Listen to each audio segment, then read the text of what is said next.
Eh bien salut à tous et bienvenue sur Football Garden, c'est Bilal qui vous parle aujourd'hui et on se retrouve pour une toute nouvelle vidéo, l'épisode 2 du Mercato Chelsea. C'est l'heure, c'est maintenant, et avant toute chose je voulais vous remercier les amis pour le premier épisode du Mercato qui a fait 4400 vues à l'heure où je m'enregistre, peut-être qu'elle va faire 4005. C'était l'objectif, qu'elle dépasse du coup le record de la chaîne. Pour le moment, on est au coude à coude à l'heure où je m'enregistre. Mais si tout va bien, je pense que le Mercato Chelsea va dépasser de peu le premier épisode, enfin l'épisode de l'année dernière. Et objectif pour cet épisode, les amis, c'est de faire la même chose, les amis. Envoyez-moi un maximum de vues, un maximum de likes. Ça va être l'objectif principal, l'objectif 4000 vues sur cet épisode également. Voilà, n'hésitez pas à vous abonner, à péter la barre des abonnements, à liker, à partager tout ça. Comme au premier épisode. Voilà, comme le premier épisode, on avait fait quasiment 150 abonnés sur la chaîne. C'était énorme. On a eu énormément de vues, énormément de likes, énormément de commentaires également. Donc voilà, merci beaucoup à tous. On se retrouve maintenant pour le deuxième épisode de ce mercato là. On va essayer d'ajouter des joueurs clairement à cet effectif. Et pour ça, on va d'abord revoir l'effectif comme je vous l'avais montré du coup la semaine dernière. Enfin, c'était il y a 6 jours, je crois.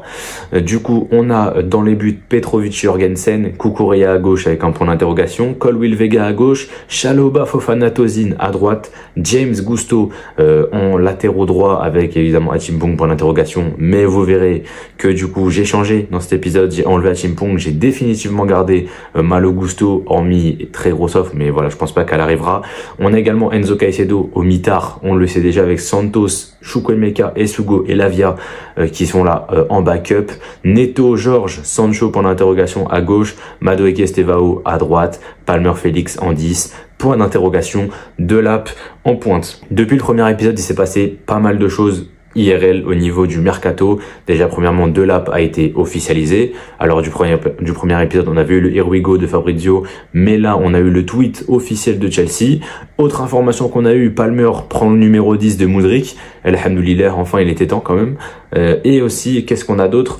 On a l'info Jadon Sancho qui quitte Chelsea. Il n'a pas trouvé d'accord avec le club, ce qui fait que du coup, je vous le dis tout de suite, j'avais prévu de mettre Sancho en 1 de base, garder Sancho pour 30 millions et du coup le mettre comme cette année finalement avec Neto côté gauche. Sancho n'est pas là, il va falloir trouver d'autres joueurs. Et on a également évidemment la piste Maignan. On va voir, on attend jusqu'à lundi parce que c'est lundi la deadline qu'a posé Chelsea à l'AC Milan au niveau de Maignan. Est-ce que Maignan va venir à Chelsea ou pas? On sait pas. Mais en tout cas personnellement je ne vais pas l'inclure dans ce mercato. Je garde Petrovic, je garde Jorgensen. Évidemment Maignan c'est un très bon gardien, mais voilà, on est sûr de rien et honnêtement j'ai envie de donner sa chance à Petrovic qui selon moi l'a mérité avec tout ce qu'il a montré du côté de Strasbourg l'année dernière. D'ailleurs en parlant de Strasbourg, je vais vous remercier pour le mercato Strasbourg, quasiment 1500 vues à l'heure où je m'enregistre, on va peut-être aller les taper. Donc voilà, n'oubliez pas d'aller le voir juste après ce mercato là. Allez voir ce que j'ai fait du côté de Strasbourg parce que j'ai aussi fait des liens avec Chelsea, donc ça peut aussi vous donner des indications. C'est pour ça que j'ai fait dans cet ordre là. D'abord Chelsea 1 où vous voyez que j'envoie en prêt pas mal de joueurs, ensuite Strasbourg où vous vous rendez compte que j'envoie des joueurs de Chelsea en prêt, puis cet épisode là où je termine, je boucle la boucle comme on dit, et ce sera du coup la dernière vidéo mercato parfait. Je pense pas que je ferai d'autres équipes simplement parce que j'ai un peu raté le coche. Les mercatos ont déjà pas mal commencé, City a déjà fait 2-3 recrues, Liverpool est pas loin de finir Wirtz, ils sont pas loin de faire Kerkez aussi, donc voilà, au niveau mercato il y a beaucoup de choses qui se sont faites et je pense que j'ai fait ça trop tard. L'année prochaine on ira beaucoup plus tôt, aux alentours de fin avril, début mai, on commencera les mercatos parfaits pour avoir plus d'équipes tout simplement. Mais voilà, ce sera le dernier épisode mercato je pense. Bien sûr il y aura les actus mercato, mais les mercatos parfaits ce sera le dernier. Du coup évidemment vous avez vu l'effectif, on a comme objectif d'aller chercher à minima 3 joueurs. Il nous faut un latéral gauche pour faire souffler Cucurella, il nous faut un ailier gauche forcément pour remplacer Jadon Sancho et Tyreek George on le sait sera que numéro 3 dans la hiérarchie, et il nous faut un numéro 9 titulaire. Ça c'est les 3 recrues obligatoires auxquelles on peut rajouter quelques recrues autres si on a des opportunités de marché, etc., etc. Et on va pas perdre plus de temps, on va commencer avec le latéral gauche. Et au niveau du latéral gauche, j'avais à la base 2 options, puis au final je me suis rappelé qu'on avait Maresca comme coach et qu'une des 2 options ça va être compliqué. L'option que j'avais à la base mis en numéro 2 et que finalement j'ai annulé parce que ça ne rentre pas dans les critères de Maresca, c'était simplement Christensen de Leicester, le latéral gauche qui était prêté à Bologne l'année dernière. Cette année il a fait une saison compliquée du côté de Leicester, mais Voilà, il était celui qui s'en est un petit peu le mieux sorti niveau de la défense. Malheureusement, je vais vous montrer sa hitmap, on est très collé à la ligne de touche, donc c'est pas vraiment le style de latéraux qu'aime Maresca. Et nous, de notre côté, on va aller chercher un latéral gauche qui peut rentrer dans l'axe, un latéral gauche qui peut jouer axial dans une défense à 3. Également, on est sur un joueur très polyvalent et on va chercher Jorelato directement de l'Ajax. Jorelato, je crois que ça se dit plutôt Jorelato. Voilà, je l'ai fixé à 50 millions d'euros. Voilà, je trouve que c'est raisonnable. Je crois que sa valeur marchande est à 30 ou 35, je sais plus. Donc on est bien au-dessus de sa valeur marchande, mais je pense que c'est logique. On est en première ligue. Il y aura la taxe première ligue dans tous les cas.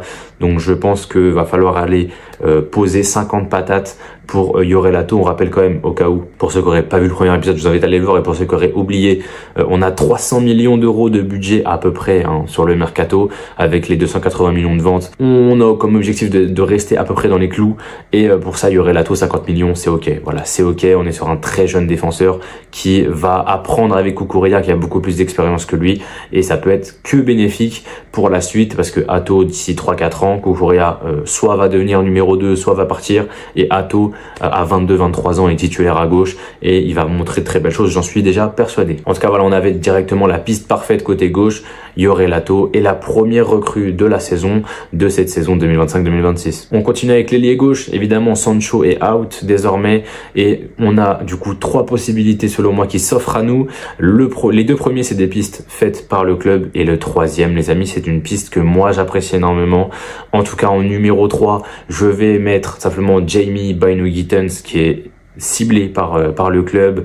On parle là d'une offre potentielle à 60 millions d'euros, 50 millions de livres pour s'attirer les services du joueur. Je trouve le joueur très moyen, je trouve très moyen honnêtement Gittens, donc je suis pas du tout hypé par le joueur. Voilà, c'est un joueur qui est capable d'avoir des fulgurances, il est prometteur, il a du talent, mais au niveau du football, là maintenant tout de suite, je trouve pas qu'il soit assez fort pour pouvoir postuler à Chelsea.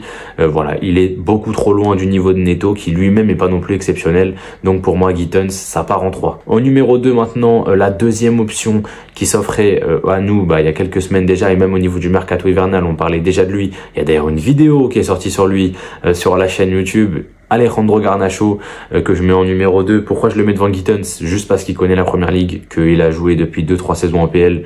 Donc vas-y, à choisir entre les deux, je prends Garnacho, mais c'est à choisir entre la peste et le choléra, honnêtement.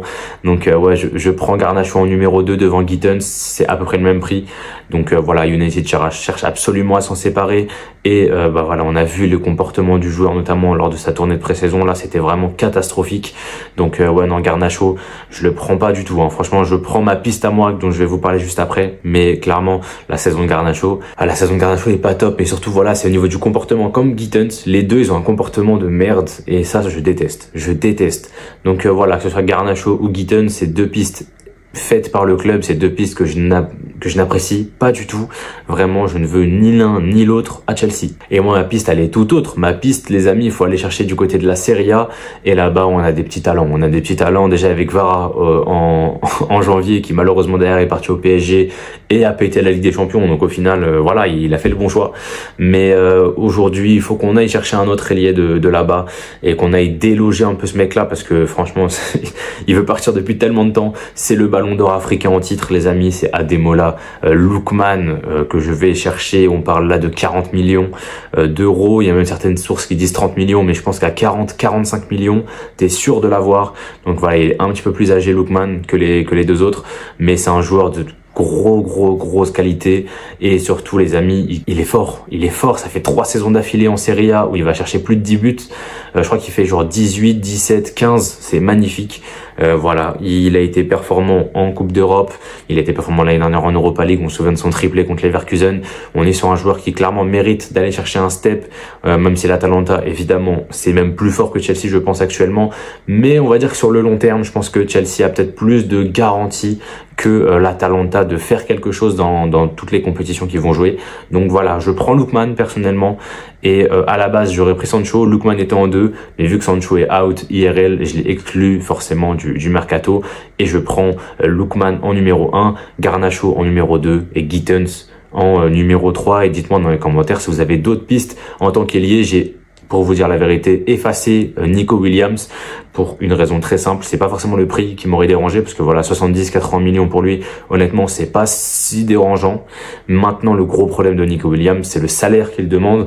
Je crois, selon certaines sources, qu'il demande quasiment 300 000 € par semaine. Ça ferait de lui, je crois, le top 6 ou top 7 meilleurs, joueurs les mieux payés de première ligue tout entière. Et à Chelsea, il serait évidemment numéro 1, étant donné que c'est Reece James qui a le plus gros salaire du club actuellement à 250K par semaine. Donc voilà, c'est pour ça que je l'ai directement exclu de ce classement-là. Je l'aurais mis de toute manière en numéro 4 s'il y avait eu le choix. Mais Nico Williams, au niveau talent, au niveau football, c'est évidemment le meilleur du lot, mais on va forcément avoir le côté salaire qui va poser de gros problèmes, surtout quand on sait que le numéro 9 va déjà demander un salaire pas trop dégueulasse. Et on passe du coup à ce fameux numéro 9, et là les amis, on a 7 options qui s'offrent à nous.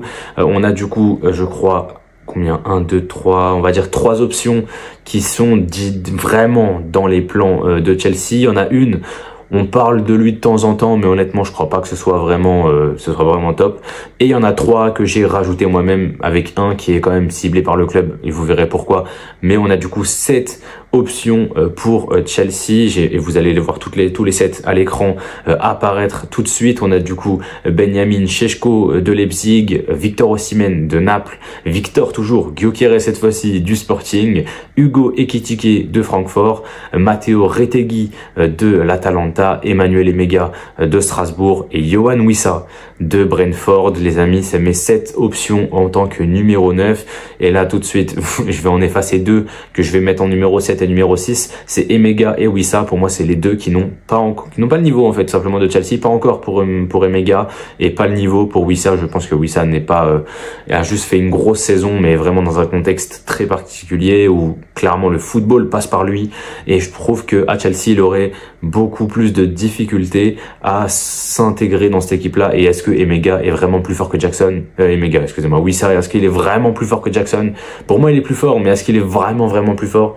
Je pense pas. Après, évidemment, au niveau des prix, comme vous voyez, j'ai fixé du coup Emega à 30 millions, j'ai fixé Wissa à 25. C'est des joueurs qui coûteraient moins cher, forcément, qui demanderaient pas des salaires de fou. Donc peut-être que Chelsea irait sur un des deux, notamment Emega. Je pense que voilà, vu qu'il est à Strasbourg, forcément c'est encore plus facile de négocier. Mais pour moi, c'est pas la priorité du tout. Je les mets en numéro 7 et numéro 6. Carrément, je les écarte vraiment du reste parce que les 5 autres options pour moi sont bien meilleures. Et on se retrouve du coup avec 5 options: Šeško, Osimhen, Gyökeres, Ekitike et Retegui. J'aime beaucoup le joueur, mais c'est lui que je vais mettre en numéro 5. Il a fait 25 buts en Serie A cette saison, c'est énorme pour sa première année avec l'Atalanta. Et j'ai estimé son prix à 55 millions, donc c'est un petit peu moins cher que les 4 autres. Mais voilà, déjà qu'on va chercher Lookman pour 45 millions, je voulais tout simplement pas avoir 2 joueurs de l'Atalanta très haut dans mon mercato parfait. Sinon vous allez tous m'insulter dans les commentaires, je le sais déjà. Voilà, je le sais déjà. Mais voilà, en dehors de ça, on est sur un joueur qui est sur sa première vraiment grosse saison, même si c'est pas le seul de la vidéo, mais voilà, qui est vraiment sa première grosse saison, et qui voilà, pour moi doit rester encore un peu en Italie. Je crois que l'année dernière il était au Genoa, ça allait, mais c'était pas non plus la folie. Donc on va voir l'année prochaine ce qu'il va donner du côté de la Serie A, mais aussi du côté de la Champions League, parce que cette année en Champions League, Retegui c'était plutôt moyen. Donc voilà, on va lui donner encore un peu de temps, mais c'est pour ça que je le mets en numéro 5. En numéro 4, les amis, je mets simplement Hugo Ekitike, parce que simplement le prix, 80 millions d'euros, c'est énorme, c'est énormissime le prix demandé par Francfort. C'est pour ça que je le mets 4, parce que honnêtement sur le papier, je le mettrais peut-être un peu plus haut au niveau du potentiel à atteindre, etc. Je trouve que c'est un joueur qui a beaucoup de qualité, c'est un joueur qui peut vraiment apporter au club, mais 80 millions, mollo, hein. Oh, tranquillement, moi j'aurais mis maximum 55-60 pour Ekitike, ce qui est déjà énorme, hein, 60 millions pour Ekitike. Mais voilà, 60 millions, je trouve que c'est un prix fair, un prix raisonnable. 80 millions, c'est beaucoup trop cher, donc voilà, on taille.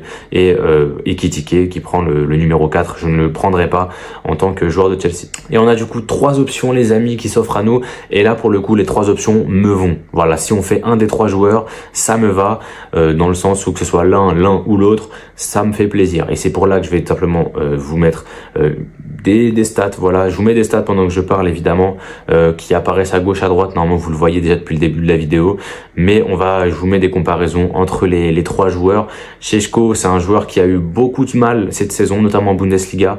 Il a eu beaucoup de mal. Je crois qu'il finit à 13 buts quand même, mais c'est très peu au final en Bundesliga. Surtout, je crois qu'il joue 33 matchs.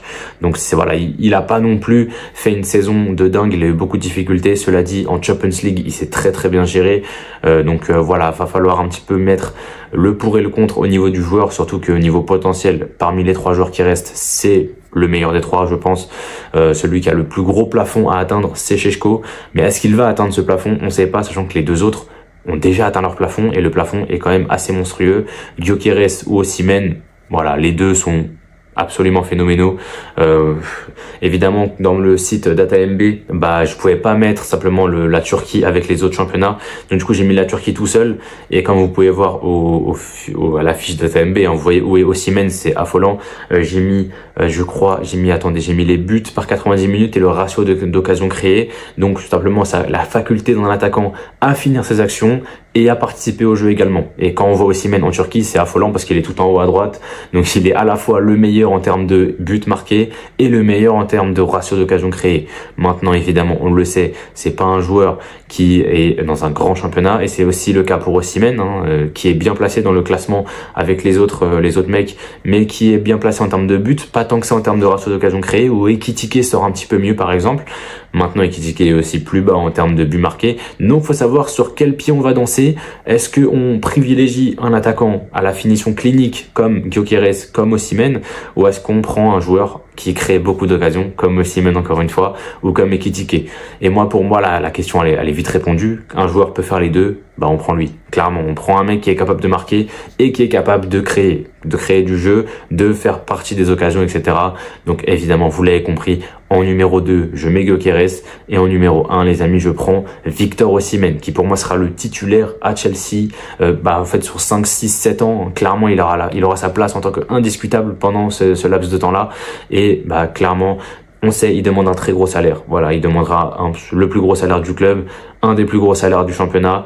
Maintenant, voilà, on parle quand même de Osimhen qui, je crois, a refusé aux dernières nouvelles, là, tout à l'heure, une offre de Al Hilal. Donc, je me dis qu'au final, le salaire, c'est peut-être pas tant que ça le problème. Enfin, en fait, il y a Galatasaray, Al Hilal et potentiellement nous qui sommes sur le dossier.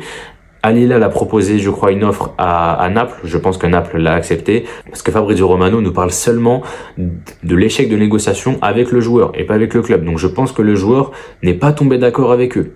Et ça, c'est quand même assez surprenant parce qu'on sait qu'ils demandent un gros salaire et que les seuls qui peuvent s'aligner sur ce salaire en question, c'est l'Arabie Saoudite. Mais peut-être que justement, ils refusent l'Arabie Saoudite. Et ce serait quand même plutôt fort. Ce serait plutôt fort. Donc c'est pour ça que Osimhen, je pars sur lui en 1, je pars sur Gyökeres en 2, je pars sur Šeško en 3. Dans tous les cas, les 3 me vont. Ekitike me va aussi, mais pas à ce prix. Pas à ce prix, clairement. Je vais partir sur 60 millions. S'il était à 60 millions, je mettais honnêtement Ekitike devant Šeško, je le mettais en 3. Mais à 80 millions, je le mets en 4. En fait, les 4 me vont. Mais pour Ekitike, ça va être le prix. Ça va être le prix qu'il va falloir peut-être baisser un peu.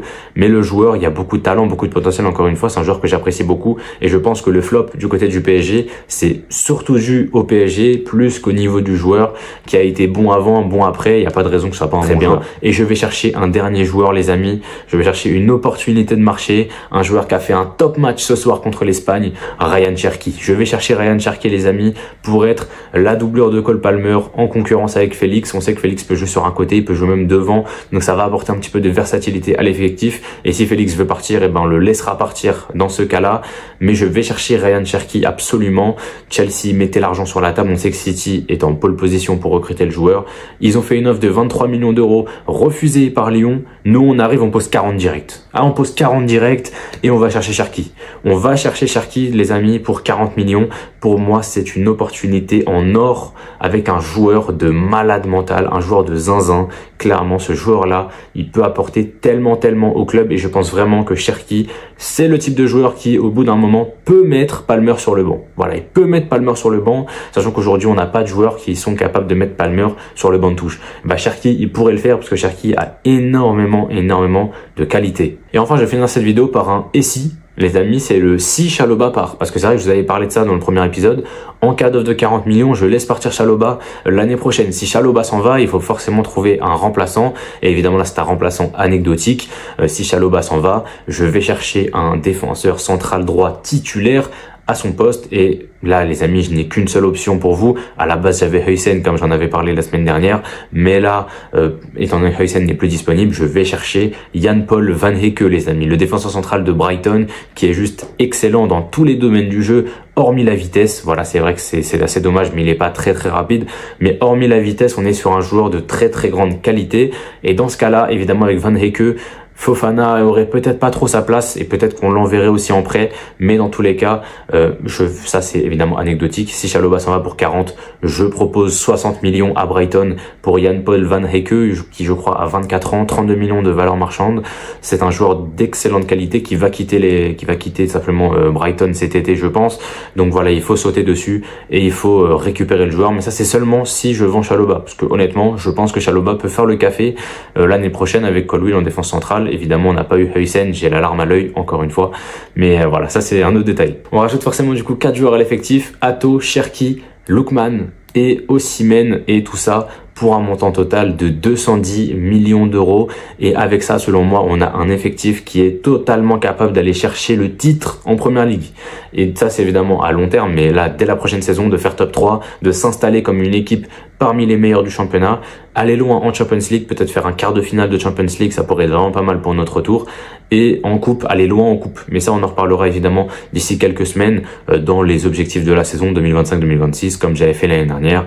On reviendra là-dessus, ne vous inquiétez pas. En tout cas, voilà, dites-moi ce que vous avez pensé de mon mercato Chelsea. Moi, je vous laisse là-dessus. On se retrouve dès peut-être demain ou après-demain pour parler de ma nouvelle série que je vais vous afficher maintenant. Road to Club World Cup, les amis. Ça va être la série à suivre juste avant la Coupe du Monde des clubs. Il y aura 5 épisodes dans cette série-là. Je vais parler de 4 équipes dans les 4 premiers épisodes, puis ensuite un petit focus sur les petites équipes du championnat à surveiller pendant la compétition. Voilà, en tout cas, le premier épisode, ce sera sur le Paris Saint-Germain, champion d'Europe en titre, avec le maillot qui est juste là et que je mettrai du coup forcément pour la première fois en vidéo dans la prochaine forcément.